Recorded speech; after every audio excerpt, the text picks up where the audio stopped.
Hey friends, welcome back to art class. Today is going to be the last day of our self-portrait project. So grab your self-portrait, grab your crayons and or your colored pencils, whatever you used last time, and we will get started. Now the first thing we're going to do today is some shading on the face. So you're going to need your skin color from last time. Now a few videos ago we talked about the nose and how it's kind of tough to draw because it's three-dimensional and there's not really a line, a specific line of where it starts and stops. So we're going to use shading today to make it look a little bit more realistic. Using your skin color, we're going to start on this line right here by the bridge of our nose. We're just going to color nice and dark, and then as we color off to the side, we're going to get lighter and lighter, fade it out into the rest of your face so that it shows the side of your nose. You can do a little bit of that on the other side as well. On these down here, they almost look like parentheses. We're going to do that same thing. So right on the parenthesis, you can color dark and then fade it out to be light to the side of the nose. Same thing on this side. We'll color the outside.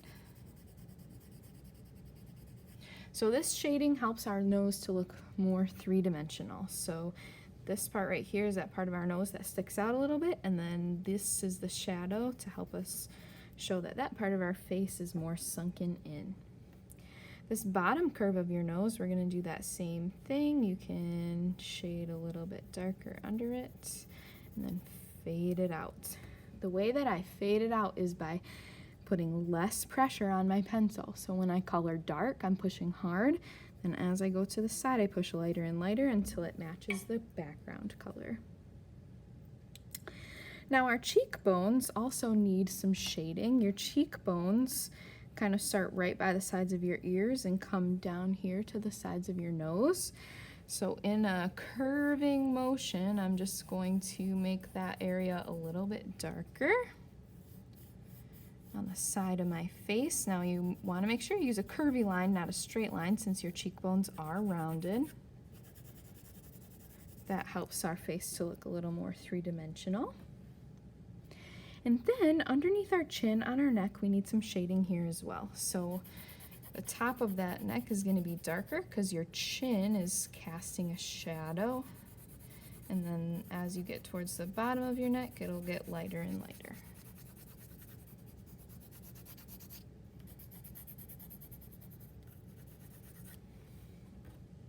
So your chin should be light, and then the top of your neck here should be a little bit darker.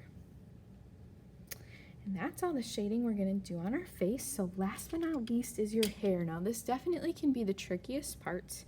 So just take your time, go step by step, and it should be good.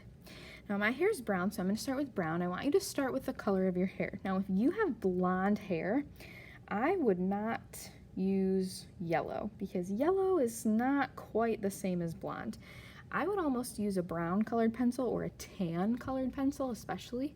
If you use brown, just color really lightly with it, and then you could add some yellow on top to make it look a little more golden, but I wouldn't use just plain yellow. So the first thing you're going to do with your hair color is just really lightly shade in the shape of your hair. So really lightly, I've got long hair that's pretty straight, so I'm going to just kind of really lightly color that in. Now hair can be hard since we have thousands and thousands of hairs on our head. It's sometimes hard to draw this to make it look realistic, but what we can do instead is emphasize just a few hairs to show that our hair looks realistic. So you probably have those pencil lines showing through from last time. We're going to make those darker with your hair color. So my hair's brown, so I'm going to take my brown and I'm going to go over or create new hair lines.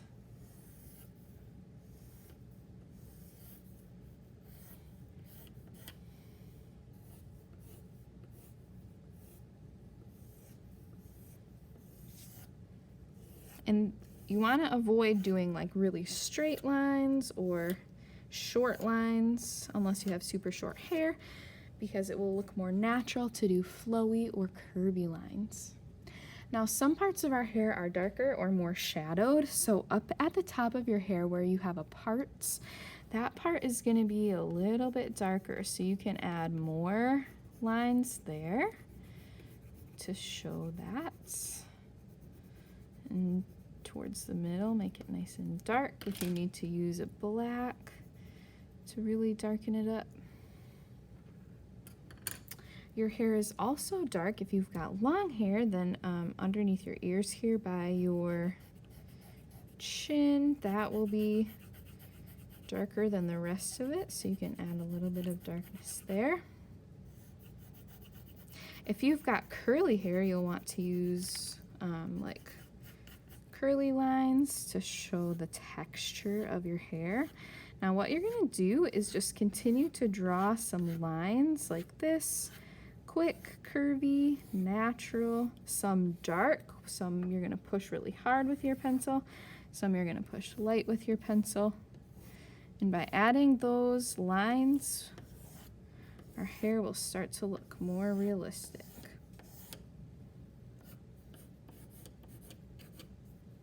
Now, don't worry if it's not super perfect or super realistic, because hair is pretty hard to do. So just try your best. As long as it's not all the same color. What I mean by that is if you just shade it all in the same, that's not as realistic. I want to see that you've tried to do a couple of different shades of your hair color with some natural and curvy lines.